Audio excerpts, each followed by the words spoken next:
আসসালামু আলাইকুম। General textile processing এর আজকের ক্লাসে আপনাদের স্বাগত জানাচ্ছি। সাথে আছি আমি হুমায়রা আলী রজনী। আজকে আমরা চ্যাপ্টার 9 অর্থাৎ মেশিন ডিজাইন নিয়ে আলোচনা করব।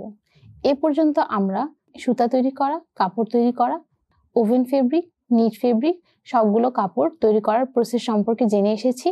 এখন আমরা জানব কিভাবে মেশিন ডিজাইন করা হয়ে থাকে, অর্থাৎ আমরা যে কাপড় তৈরি করব সেটার জন্য অবশ্যই আমাদের যে যন্ত্রপাতিগুলো প্রয়োজন বা যে ধরনের যন্ত্রপাতি ইউজ করা হয়ে থাকে সেই ডিজাইনগুলো সেই মেশিনগুলোর ডিজাইন সম্পর্কে আমাদের জানতে হবে। প্রথমেই আমরা এই চ্যাপ্টারের কোর্স আউটলাইন সম্পর্কে এক নজরে দেখে নিই। মেশিন ডিজাইন কি প্রথমে আমরা সে সম্পর্কে জানব, তারপরে মেশিন ডিজাইনের ইম্পর্টেন্স সম্পর্কে জানব, then classification of machine design and সর্বশেষে আমরা basic concepts of machine design সম্পর্কে আলোচনা করব। তাহলে মেশিন ডিজাইনটা কি তা প্রথমে আমরা জেনে নিই। একটি নির্দিষ্ট কাজ সম্পাদনের জন্য একটি নির্দিষ্ট মেশিনের উন্নয়ন বা উদ্ভাবনের কাঠামোগত পরিকল্পনাকে মেশিন ডিজাইন বলে। মেশিন ডিজাইন ও ডেভেলপমেন্টের জন্য বৈজ্ঞানিক সূত্র সম্পর্কে ধারণা, কারিগরি জ্ঞান এবং সৃজনশীলতা ও চিন্তাশক্তি থাকা জরুরি। অর্থাৎ যদি আমাদের মেশিন ডিজাইন করতে হয় তাহলে অবশ্যই আমাদের এই গুণাবলীগুলো থাকা প্রয়োজন। অন্যভাবে বলা যায় একটি নতুন উন্নত মেশিন প্রস্তুতকরণ, বিভিন্ন যন্ত্রাংশের উন্নয়ন বা বর্তমানে ব্যবহৃত কোনো মেশিনের সার্বিক উন্নয়নকে মেশিন ডিজাইন বলে। অর্থাৎ মেশিন ডিজাইন বলতে এখানে অ্যাকচুয়ালি যেটা বোঝানো হয়েছে, কাপড় তৈরি করার ক্ষেত্রে বা যে কোনো কিছু তৈরি করার ক্ষেত্রে যে মেশিনগুলো ব্যবহার করা হয়ে থাকে সেই মেশিনগুলোকে আমরা আরো কিভাবে উন্নত করতে পারি, আরো কিভাবে ডিজাইন করলে আমরা আমাদের প্রোডাকশন বাড়াতে পারি বা আমাদের সময়কে আমরা বাঁচাতে পারি, আরো উন্নত কোনো প্রযুক্তি ইউজ করা যেতে পারে, এই সম্পূর্ণ বিষয় সম্পর্কে আমাদের জ্ঞান থাকা জরুরি। Importance of machine design. Machine ডিজাইনের গুরুত্বটা কি? মেশিন ডিজাইন ইঞ্জিনিয়ারিং ডিজাইনের একটি শাখা। টেক্সটাইল ইঞ্জিনিয়ার্স উৎপাদন এবং প্রসেসিং এর সাথে সরাসরি জড়িত বিধায় তাদের মেশিন ডিজাইন সম্পর্কে জ্ঞান থাকা জরুরি। এখানে বলা হয়েছে যে উৎপাদন এবং প্রসেসিং এর সাথে সরাসরি জড়িত, কেননা টেক্সটাইল ইঞ্জিনিয়ারগণ যখন ফেব্রিক তৈরি করে তারা সরাসরি ফেব্রিক তৈরি করার সময় মেশিনের সাথেও তারা রিলেটেড এবং সেই সাথে তারা মেশিনের প্রসেস সম্পর্কে তাদেরকে পুরোপুরি জ্ঞান থাকতে হয়। তাহলে আমরা বলতে পারি যে টেক্সটাইল ইঞ্জিনিয়ারদের ক্ষেত্রে মেশিন ডিজাইন সম্পর্কে জ্ঞান থাকা অবশ্যই প্রয়োজন। Machine operation.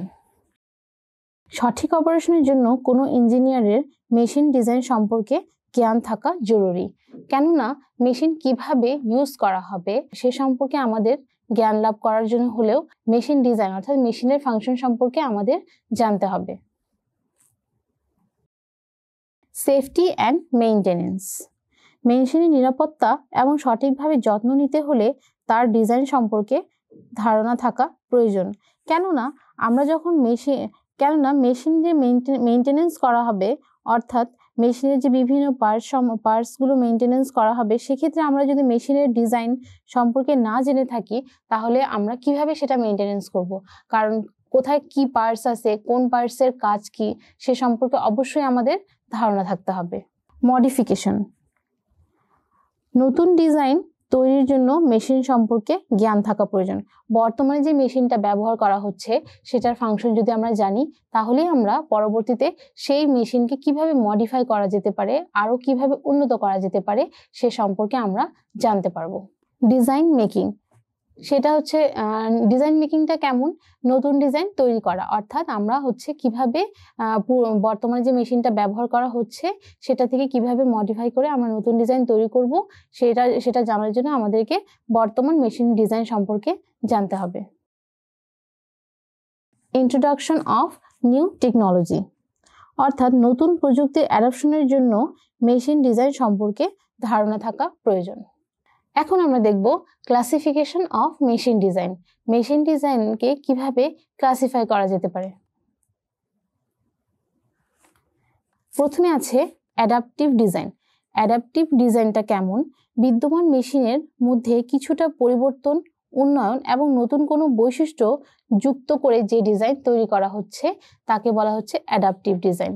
অর্থাৎ বর্তমানে যে মেশিনটা ব্যবহার করা হচ্ছে সেই মেশিনটাকে আরো কিভাবে উন্নত করা যায়, নতুন কি অ্যাডিশন করলে বা নতুন কোন টেকনোলজি ইউজ করলে আমরা আমাদের উৎপাদন ক্ষমতাকে বাড়াতে পারবো, সেজন্য আমরা কিভাবে নতুন ডিজাইন তৈরি করব, সেটাই হচ্ছে অ্যাডাপটিভ ডিজাইন। এই ধরনের ডিজাইন তৈরিতে খুব বেশি জ্ঞান ও দক্ষতার প্রয়োজন হয় না। যেমন একটা উদাহরণ দিলে ক্লিয়ার হবে যে গিয়ারযুক্ত বাইসাইকেল ও মেকানিক্যাল ঘড়ি এবং সাইকেল এগুলোর আবিষ্কার কিন্তু আরো আগে, কিন্তু বর্তমানে নতুন আবিষ্কার কি, সেখানে আছে গিয়ারযুক্ত বাইসাইকেলের মধ্যে নতুন করে হচ্ছে গিয়ার ইউজ করা হচ্ছে, এটা একটা আবিষ্কার। তারপরে হচ্ছে এখন যে বিভিন্ন স্মার্ট ওয়াচ ইউজ করা হচ্ছে, সেটা একটা মানে ঘড়ির মধ্যে আরেকটু মডিফিকেশন এটা, তাহলে এটা হচ্ছে আরো নতুন কিছু আবিষ্কার। এই মেশিন ডিজাইনের ক্ষেত্রে অ্যাডাপটিভ ডিজাইন বলতে এগুলোকে বোঝানো হচ্ছে। তারপর হচ্ছে ডেভেলপমেন্ট ডিজাইন এবং অ্যাডাপটিভ ডিজাইন কিছুটা পাশাপাশি। বর্তমানে যে মেশিন ইউজ করা হচ্ছে তার ওয়ার্কিং প্রিন্সিপাল ব্যবহার করে সম্পূর্ণ নতুন ধরনের মেশিন ডিজাইন করা হলে তাকে বলা হচ্ছে কি ডেভেলপমেন্ট ডিজাইন বা ভেরিয়েন্ট ডিজাইন। এক্ষেত্রে বলা যেতে পারে বাইসাইকেলের যে ওয়ার্কিং প্রিন্সিপাল আছে সেটার সাথে ইঞ্জিনের সমন্বয়ে মোটরসাইকেল তৈরি করা, অর্থাৎ আমাদের সাইকেলের যে ওয়ার্কিং প্রিন্সিপাল আছে তার সাথে মোটরসাইকেলের ইঞ্জিন ইউজ করে আমরা হচ্ছে গিয়ারযুক্ত বাইসাইকেল ব্যবহার করছি, এটা হচ্ছে ডেভেলপ করা হচ্ছে। তারপরে আছে নিউ ডিজাইন, এটা হচ্ছে সম্পূর্ণ নতুন ডিজাইন তৈরি করা, অর্থাৎ সম্পূর্ণ নতুন একটি মেশিন আবিষ্কার করা, নতুন কিছু আবিষ্কার করা, মৌলিক ডিজাইন যেটাকে বলা হচ্ছে, এর আগে সেটা আবিষ্কার হয়নি।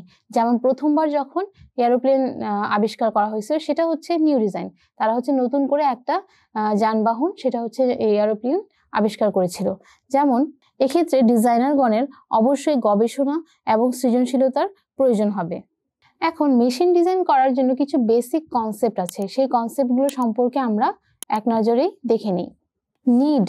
নিড অর এইম, এই নিড মানে প্রয়োজন, অর্থাৎ আমরা নতুন একটা ডিজাইন তৈরি করব, সেটা হচ্ছে আমাদের যে এইম বলতে এখানে বোঝানো হচ্ছে কি লক্ষ্য, মানে আমরা নতুন কিছু আবিষ্কার করার বা নতুন কোনো ডিজাইন করার যে আমরা ইচ্ছা পোষণ করছি বা আমরা যে লক্ষ্য নিচ্ছি, উদ্দেশ্য রাখছি, সেটা হচ্ছে need or aim. Selection the possible mechanism, এখন আমরা সাপোজ আমরা চিন্তা করছি যে এখন আমরা হচ্ছে স্মার্ট ওয়াচ আবিষ্কার করব, বা হচ্ছে প্রথম যখন এরোপ্লেন আবিষ্কার করা হয়েছিল সেটা যদি এক্সাম্পল হিসেবে নেই, উদ্দেশ্য হচ্ছে এরোপ্লেন ডিজাইন করা। এখন এরোপ্লেন ডিজাইন করার জন্য এখন আমাদের কি কি মেকানিজম প্রয়োজন সে সম্পর্কে আমাদের জ্ঞান থাকতে হবে বা সে সম্পর্কে আমাদের ধারণা নিতে হবে। তারপর অ্যানালাইসিস অফ ফোর্সেস, এই যে মেকানিজম গুলো আছে সেই মেকানিজম গুলোকে অ্যানালাইসিস করতে হবে আমাদেরকে, কোনটার কেমন কাজ হবে, কোনটার ফাংশন কি, কোনটা কোথায় ইউজ করব, সেগুলো সম্পর্কে আমাদের অ্যানালাইসিস করতে হবে। সিলেকশন অফ ম্যাটেরিয়ালস, এখন ম্যাটেরিয়াল সিলেক্ট করতে হবে, এখন এরোপ্লেন ডিজাইন করার জন্য আমাদের কি কি ম্যাটেরিয়ালস প্রয়োজন সেগুলোকে আমরা প্রথমে সিলেক্ট করে ফেলবো।